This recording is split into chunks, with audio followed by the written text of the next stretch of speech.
Hello friends, मैं हूँ तेजल और आप मेरी ही आवाज़ में मेरी लिखी हुई ये कहानी सुन रहे हैं जिसका नाम है rebirth of my superstar fiancee. तो चलिए इस कहानी को शुरू करते हैं। चैप्टर 4 सगाई तोड़ दी। जेट का डोर धीरे धीरे खुलने लगता है। वैसे ही कुछ बॉडीगार्ड जल्दी से डोर के दोनों साइड से एक लाइन में खड़े हो जाते। कुछ ही सेकंड में जेट का डोर पूरा खुल जाता है और उसमें से दो हैंडसम लड़के बाहर निकलते हैं। दोनों ही लड़के दिखने में बहुत खूबसूरत थे, पर उसमें से एक लड़का बहुत ही ज्यादा खूबसूरत और हैंडसम था। उसने 3 पीस ब्लैक कलर सूट पहना था और वो दूसरे लड़के से थोड़ा लंबा था। उसकी हाइट 6 फीट 2 इंच थी।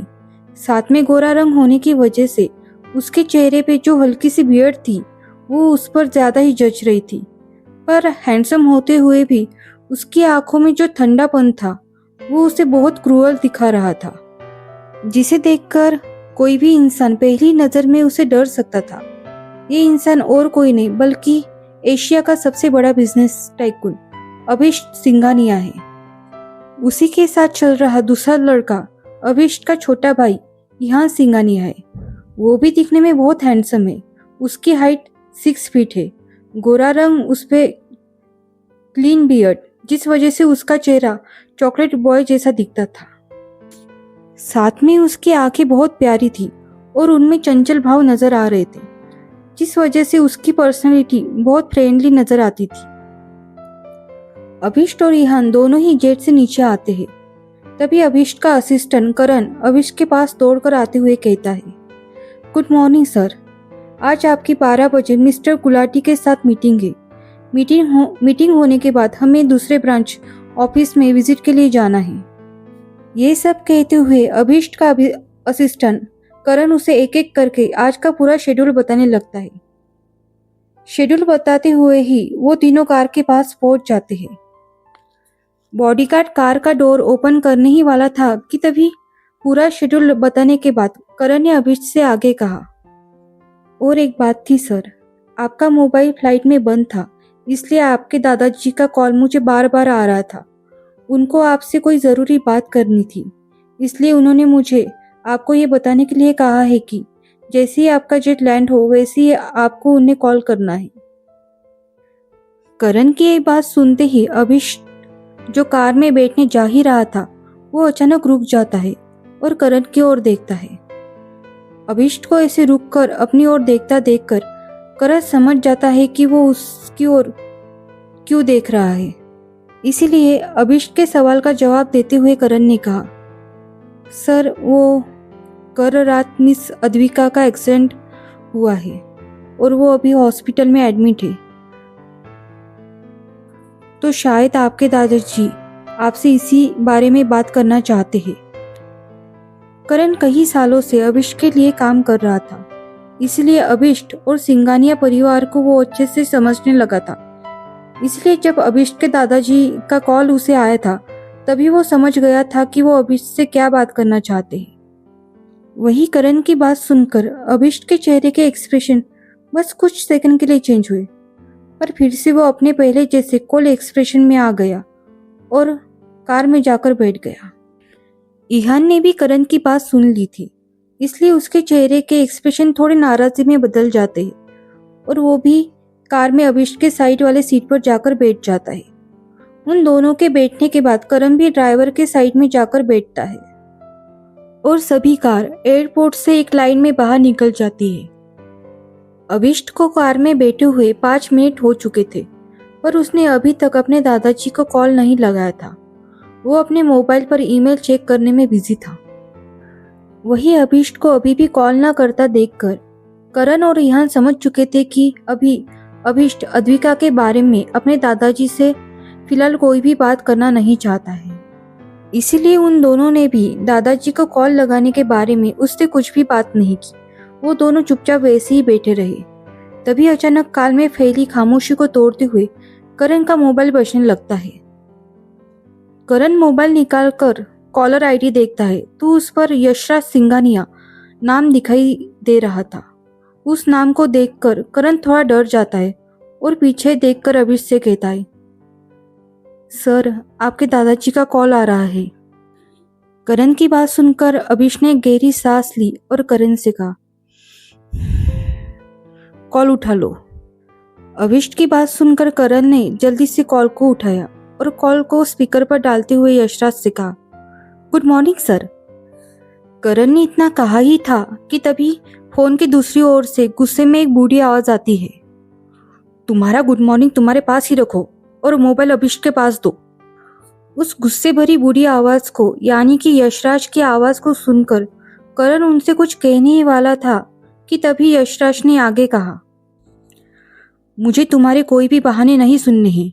मुझे पता है कि अभिष्ट का जेट 10 मिनट पहले ही लैंड हो गया है और वो अभी तुम्हारे साथ कार में बैठे हुए मेरी सब बातें भी सुन रहा है, इसलिए चुपचाप मोबाइल इसके हाथ में पकड़ा दो। यशराज की बात सुनकर करण उनसे कुछ भी नहीं कह पाता, इसलिए वह चुपचाप पीछे मुड़कर अभिष्ट को देखते हुए मोबाइल उसकी ओर बढ़ा देता है। अभिष भी समझ गया था कि वो अब यशराज से बात करने से नहीं बच सकता था, इसलिए उसने भी करण के हाथों से मोबाइल लेकर यशराज से अपनी ठंडी आवाज में कहा, बोलिए। अभिष्ट की ऐसी ठंडी आवाज सुनकर यशराज ने और गुस्से में आते हुए कहा, क्या अब तुम अपने दादाजी से भी अपने एम्प्लॉय की तरह बर्ताव करोगे? यशराज की बात सुनकर अभिष ने पहले जैसी ही ठंडी आवाज में कहा, अगर आपको मुझ पर गुस्सा ही करना है तो मैं अभी कॉल रखता हूँ। इतना कहकर वो कॉल रखने ही जा रहा था कि तभी यशराज ने वैसे ही गुस्से में कहा, अभी तुमने बिना मेरी बात सुने कॉल रख दिया तो याद रखना मुझसे बुरा कोई नहीं होगा। यशराज की ये धमकी सुनकर अभिष ने ठंडी आवाज में कहा, मैं आपकी इन धमकियों से नहीं डरता, ये आप भी अच्छे से जानते हैं, इसलिए मुझे ऐसी धमकियां मत दिया कीजिए और जो बात आपको मुझसे कहनी है वो सीधे सीधे कहिए।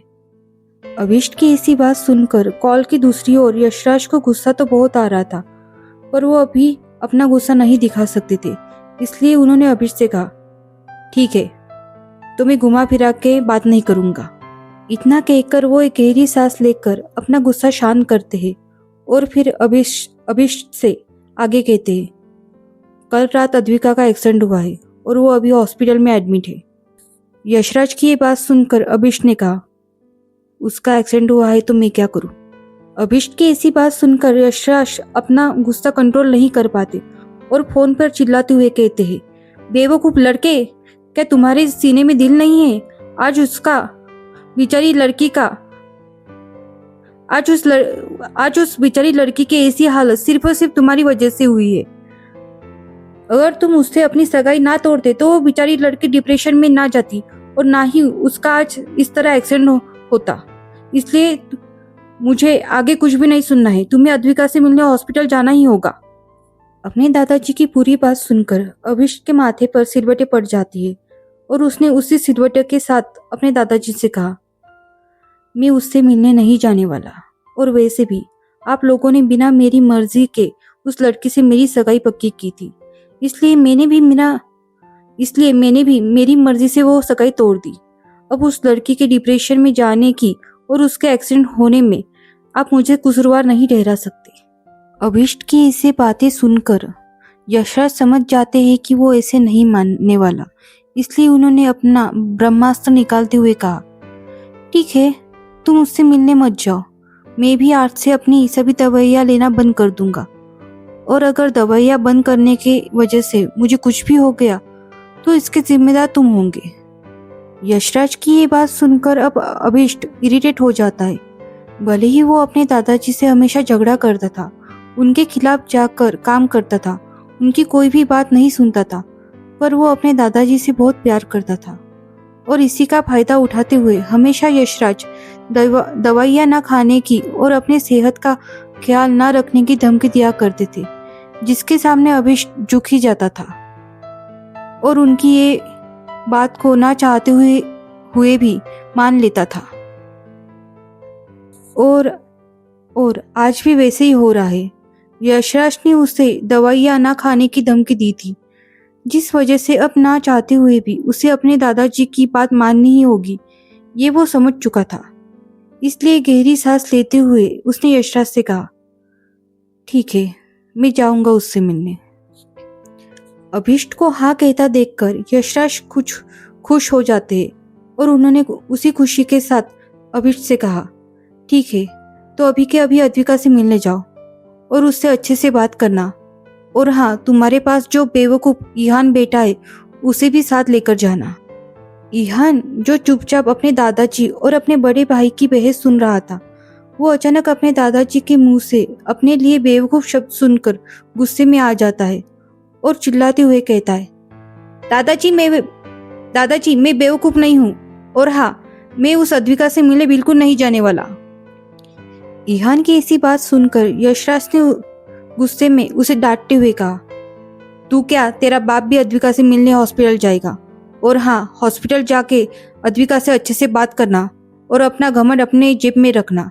वहां जाकर तुमने कुछ भी अनाप शनाप अद्विका को बोला तो याद रखना, मुझसे बुरा कोई नहीं होगा, समझे बेवकूफ लड़के। इतना कहकर यशराज फोन काट देते हैं। क्या होगा इस कहानी में आगे, जब अभिष्ट और ईहान अद्विका से मिलने हॉस्पिटल जाएंगे? और क्या सच में अभिष्ट के सगाई तोड़ने की वजह से अद्विका का एक्सीडेंट हुआ था, या इसके पीछे बात कुछ और ही है? ये जानने के लिए इस कहानी को, यानी rebirth of my superstar fiancee का अगला चैप्टर जरूर सुनिए, सिर्फ और सिर्फ मेरे यानी तेजल के साथ। और हाँ, मेरे चैनल को सब्सक्राइब जरूर कीजिए। और आपको ये कहानी कैसी लग रही है, ये मुझे कमेंट सेक्शन में बताएं।